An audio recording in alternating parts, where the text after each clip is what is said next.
Nou ek wil hê jy moet self Matteus 6 net 'n bietjie gaan lees, om te sien hoe die gesprek gevloei het, totdat Jesus by die oplossing gekom het, sê hoe ons die lewe beter kan verstaan, beter kan geniet en in vrede en vreugde daarin kan stap. Nou hy begin om te wys dat die natuur, die skepping, is in 'n harmonie. Daar's geen bekommernis in die natuur nie. In teenstelling met die mens, hoe hulle heeltyd bekommer is, wat gaan ek eet?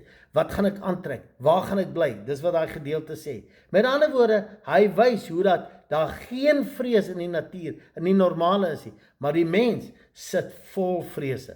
En ek wil jou vandag vra, wat is jou bekommernisse? Wat is daai goed wat jou joy steel in die fisiese? Is jy bang, ek gaan dit nie maak, ek het nie genoeg vir my pensioen nie, en dit sit jou in 'n dryf om net geld te maak, ten koste van wat ook al. Gaan wees eerlik met jouself, wat is die vrese wat jou joy steel in die lewe?